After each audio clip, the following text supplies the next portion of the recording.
va bien, madame? Oui, cherchez juste mon chemin. D'accord, restez du côté bien éclairé de la rue. Compris. Merci. Pas de souci. Bonne nuit.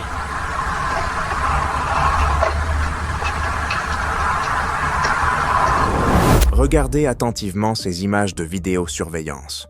8 décembre 2023, 23h52. Angle d'Elmwood Drive et de la route 14, à Glendale, Nebraska.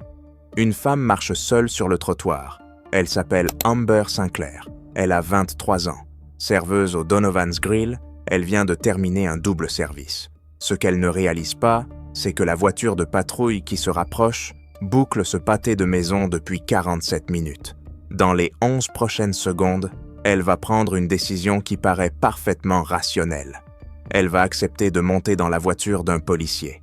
La question n'est pas ce qui se passe ensuite. La question, c'est pourquoi ce même agent avait répondu à son appel au 911 3 semaines plus tôt. Voici l'histoire de l'homme payé pour la protéger. Un homme qui la chassait depuis février. Et quand vous verrez ce que les enquêteurs ont trouvé dans son garage 4 mois plus tard, vous comprendrez pourquoi Amber Sinclair n'est jamais rentrée chez elle. Presque tout le monde, en voyant ce clip, pense la même chose. Mauvais endroit, mauvais moment. Une jeune femme qui marche seule après minuit. Un prédateur qui repère une opportunité. Aléatoire. C'est ce que les enquêteurs ont cru pendant 6 semaines. Faux. 3 semaines avant cette vidéo, Amber a appelé le 911 à 22h47. Quelqu'un la suivait depuis son travail. 3 nuits d'affilée. Le même pick-up sombre, sans plaque visible, qui s'arrêtait toujours à 2 rues de son appartement. L'agent intervenant a pris sa déposition. L'adjoint Terence Wilder, 34 ans, 8 ans de service, 0 plainte. Officier de liaison communautaire, celui qui faisait des présentations à l'école sur le Stranger Danger.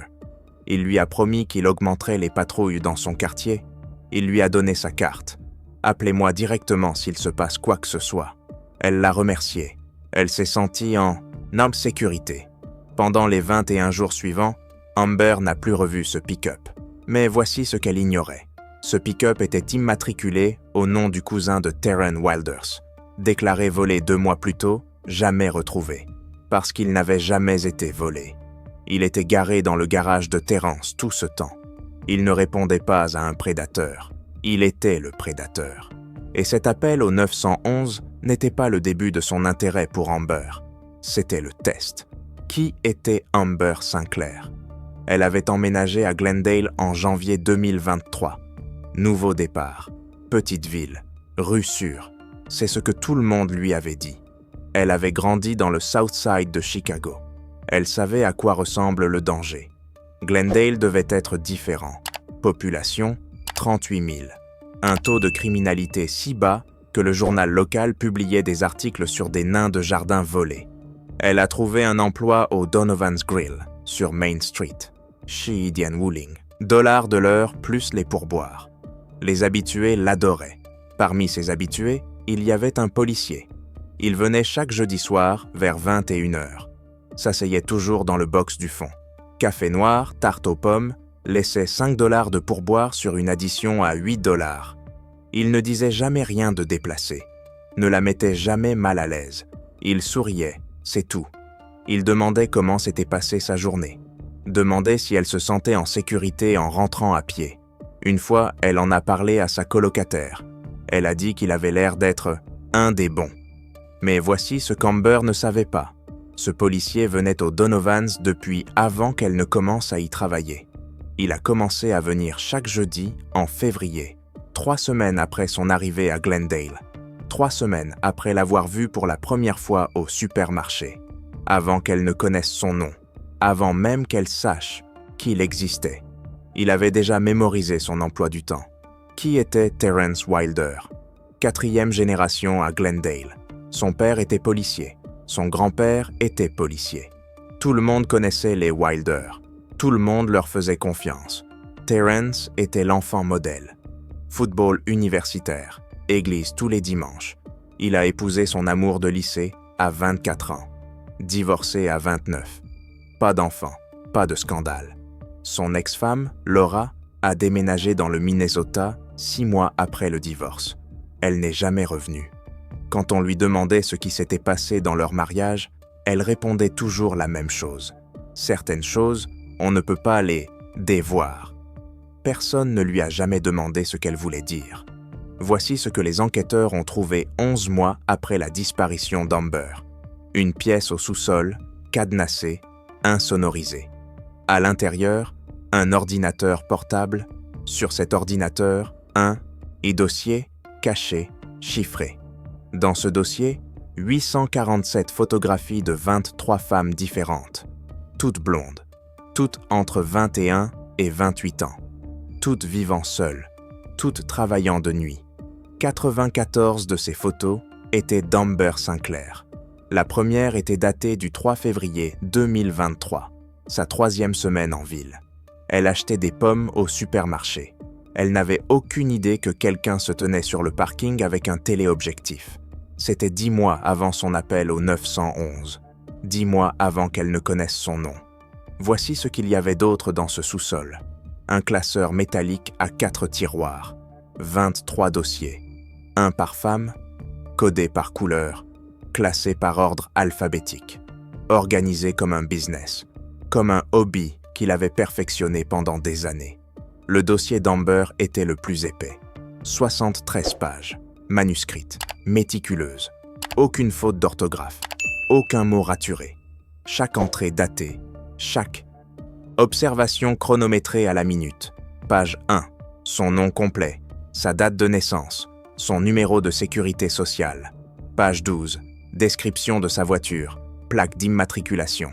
Page 28, son planning. Lundi, double service. Mardi, repos. Mercredi, matin. Jeudi, fermeture. Page 34. Une carte dessinée à la main de son trajet à pied du Donovans à son appartement. Chaque rue, chaque ruelle, chaque lampadaire. Page 41. La même carte, avec des marques. 3 cercles rouges à 3 endroits. La note à côté de chacun disait la même chose. Pas de caméra. Page 58. Une liste de ses habitudes. Se gare au même endroit. Place 14. Regarde toujours son téléphone en marchant. Ne lève pas les yeux pendant 20 à 30 secondes d'affilée. Fais confiance aux uniformes. Page 73. La dernière page. Un seul mot. Prête. Cette page était datée du 1er décembre 2023, 7 jours avant les images de vidéosurveillance. Revenons à ces images. 8 décembre, 23h52. Maintenant, regardez. Image par image. Amber sort du cadre, marchant vers l'est sur Elmwood Drive. Elle est à 4 rues de son appartement. Son téléphone est dans sa main droite. Son pas est régulier. Elle a pris ce chemin des centaines de fois. Des phares apparaissent derrière elle. Une voiture de patrouille. Elle roule à sa hauteur à 6 km/h. La vitre descend. Une main. Un signe. Amber tourne la tête. Elle s'arrête. Ses épaules s'abaissent. La tension quitte son corps. Elle reconnaît la voiture. Elle reconnaît l'uniforme. Elle sourit. Elle répond au signe. Elle attrape la poignée côté passager. Elle ouvre. Elle monte. La porte se referme. La patrouille accélère vers l'est. Tourne à droite sur la route 14. Disparaît du cadre. Temps total d'interaction. 41 secondes. Mais voici ce que personne n'a remarqué avant 14 semaines. Pendant exactement 1,7 secondes, sa main droite se déplace vers sa poche arrière. Son téléphone. Son pouce survole l'écran. Puis elle retire sa main. Elle a reconnu un visage familier, un badge. Pourquoi appeler à l'aide si l'aide est déjà là? Amber ne s'est jamais présentée à son service du matin le 9 décembre. Son manager a appelé 2 fois. Aucune réponse. Sa colocataire, Tina, est rentrée à 15 heures. Le lit d'Amber n'avait pas été touché. Sa voiture était toujours à la place 14. Tina a appelé le 911 à 15h24. L'agent intervenant est arrivé à 15h41. L'adjoint Terence Wilder. Il a pris le signalement. Il a posé toutes les bonnes questions. Il a dit à Tina de ne pas s'inquiéter. Il a dit « La plupart des disparitions se résolvent en 48 heures. » Il a dit qu'elle était probablement restée chez une amie. Il a souri en le disant, rassurant, professionnel. Il est parti à 16h12. Il a conduit directement jusqu'à un silo à grains abandonné à 23 miles de la ville. Amber. était là. Elle y était depuis 16 heures. Elle était vivante, attachée. Et elle écoutait le scanner de la police dans sa voiture. Elle a entendu l'appel de Tina signalant sa disparition passer au dispatch. Elle a entendu Terrence répondre qu'il s'en chargeait. Elle l'a entendu dire au dispatch que ce n'était probablement rien. Priorité basse. Elle a tout entendu. C'était le but. Voici ce qui s'est passé pendant ces 16 heures. La patrouille a quitté la route 14 pour la County Road 7. Pas de lampadaire, pas de maison, pas de caméra. Amber a demandé où ils allaient. Il a dit qu'il devait vérifier quelque chose. Une possible effraction sur une vieille propriété. Ça prendrait 1 minute. Elle l'a cru. À 0h07, la voiture s'est arrêtée au silo. Il est sorti, a contourné l'avant, a ouvert sa porte et lui a demandé de descendre. Il a dit qu'il lui fallait un témoin. Procédure standard. Elle est descendue. Le taser l'a frappée à 0h08. Elle a repris connaissance à 0h34, à l'intérieur du silo. Murs en béton, aucune fenêtre, une porte verrouillée de l'extérieur, mains attachées par collier de serrage, chevilles liées, ruban adhésif sur la bouche. Il était assis en face d'elle. Il ne l'a pas touchée. Il a parlé pendant 4h47. Il a parlé. Il lui a tout dit, quand il l'avait vue pour la première fois. Depuis combien de temps il la regardait. Son planning, ses habitudes, ses peurs, sa famille, l'adresse de sa mère à Chicago, le prénom de sa petite sœur, le lieu de travail de sa sœur. Il lui a dit qu'il pouvait atteindre n'importe lequel d'entre eux quand il le voulait. Il lui a dit qu'il faisait ça depuis longtemps. Il lui a dit qu'elle n'était pas la première. Et puis, à 5h21, il est parti. Il a verrouillé la porte. Il est rentré chez lui. Il a pris une douche. Il a enfilé un uniforme propre. Il est allé travailler. Il a pris la déclaration de Tina. Il lui a dit de ne pas s'inquiéter. Voici ce que les enquêteurs ne comprennent toujours pas. Pourquoi l'a-t-il laissé partir? À 2h47, le 10 décembre, 39 heures après l'avoir prise, Terrence est revenu au silo. Il a déverrouillé la porte. Il a coupé les colliers. Il a coupé la corde.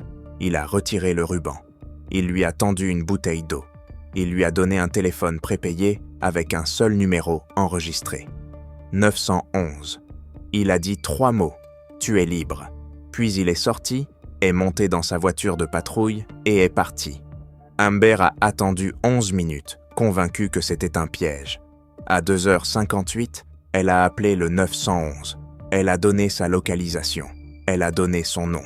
Elle a dit qu'il était policier. 3 voitures de patrouille sont arrivées à 3h24. Terrence a été arrêté à 4h17 à son domicile. Il était au lit. Quand on lui a passé les menottes, il a souri. L'agent qui l'a arrêté a témoigné qu'il n'a dit qu'une chose. Demandez-lui si elle se sent en sécurité maintenant. C'est à ce moment-là que les enquêteurs ont compris que ce n'était jamais une question d'agression. Ce n'était jamais une question de meurtre. C'était une question de contrôle. C'était prouver qu'il pouvait l'atteindre à tout moment. C'était la faire vivre avec cette connaissance pour toujours. La laisser partir était le dernier coup.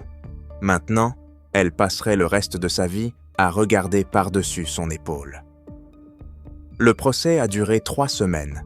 Terrence a été accusé d'enlèvement, séquestration, harcèlement, usage abusif de bases de données policières, usurpation de qualité d'agent lors de la commission d'un crime. L'accusation a présenté les photos, les 847, les dossiers, les 23 et les 73 pages, lues au procès une par une, la pièce du sous-sol, les photos montrées, aux jurés. Son ex-femme, Laura, a témoigné au 8e jour. Elle avait été assignée. Elle ne voulait pas témoigner, mais elle l'a fait. Elle a dit à la cour qu'elle avait trouvé un dossier en 2018. Pas 73 pages, seulement 12. Une femme nommée Paige qui travaillait à la pharmacie d'Oak Street. Photo prise à travers la vitrine, son planning de travail, une carte de son trajet de retour. Laura l'a confrontée ce soir-là. Il lui a dit qu'elle imaginait. Il lui a dit qu'elle était parano. Il lui a dit qu'elle était folle. Et puis sa voix est devenue très calme. Il lui a dit que si elle en parlait à qui que ce soit, il savait où vivait sa mère. Il savait où travaillait sa sœur. Il savait le trajet que sa nièce empruntait chaque matin pour aller à l'école. Elle a demandé le divorce la semaine suivante. a déménagé dans le Minnesota le mois suivant, a changé de nom, n'est jamais revenu, n'a jamais signalé quoi que, et ce soit parce que qui l'aurait cru? C'était un Wilder, 4e génération. Tout le monde faisait confiance au Wilder. Le jury a délibéré 4 heures, coupable sur tous les chefs, 18 ans. Pas de libération conditionnelle avant 12. Amber a prononcé une déclaration d'impact. Ses mains tremblaient si fort qu'elle arrivait à peine à lire. Elle a dit qu'avant, elle croyait que les uniformes signifiaient sécurité. Elle a dit qu'avant, elle croyait que les petites villes signifiaient communauté.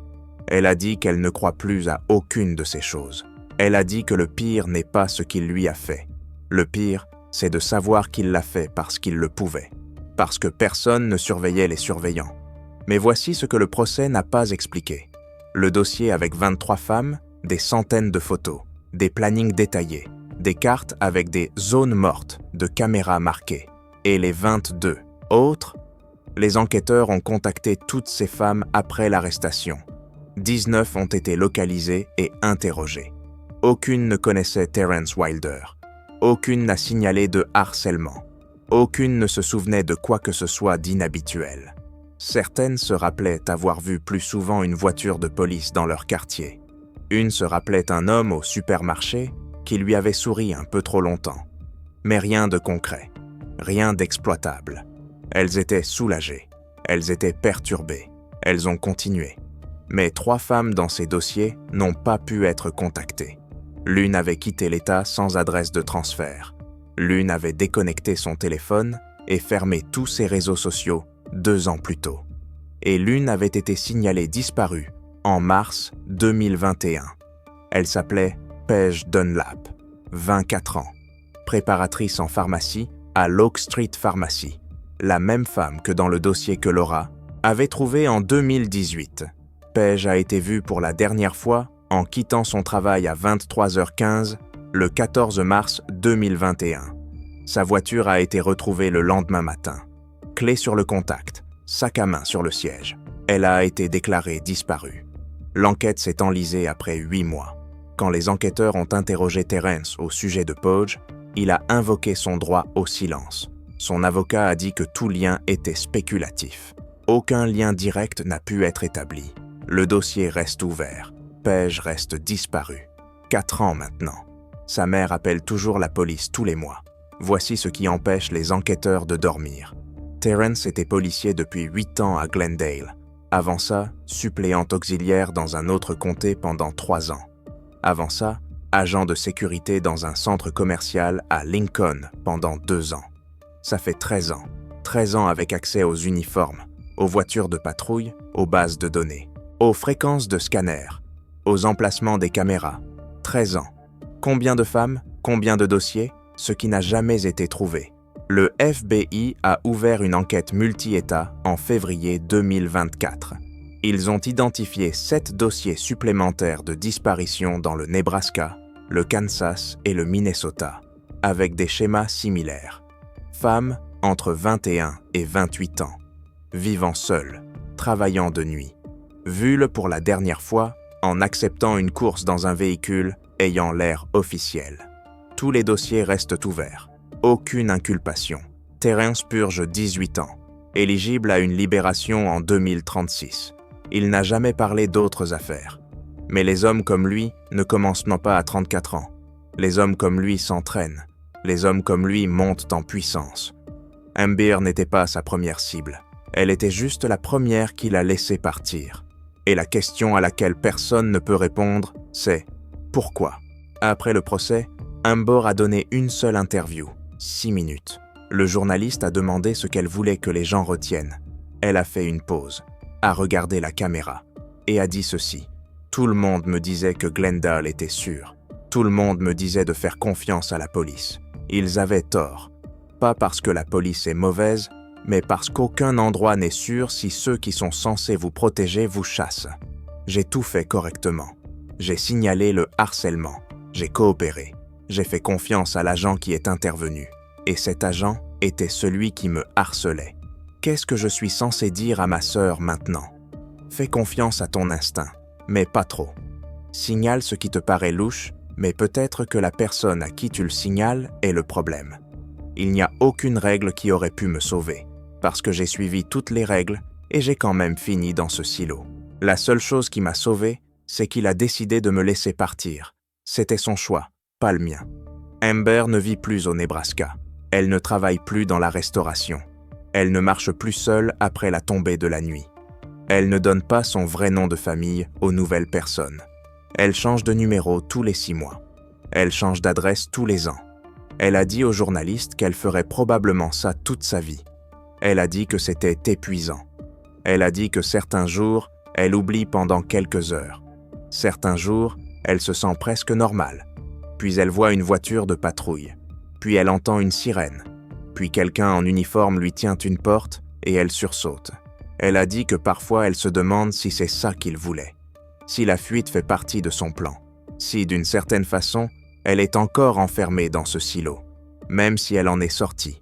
Le pire, c'est qu'elle sait qu'il pense à elle. Il a le droit d'envoyer des lettres depuis la prison. Il n'en a jamais envoyé. Mais elle sait qu'il pourrait. Il a déjà prouvé qu'il savait la retrouver. Qu'est-ce qui l'empêcherait de le prouver encore en 2036 ? Rien. Si vous travaillez de nuit et marchez seul jusqu'à votre voiture. Si vous acceptez une course de quelqu'un que vous pensez reconnaître. Si vous croyez que les uniformes signifient sécurité. Amber a tout fait correctement. Elle a signalé le harcèlement.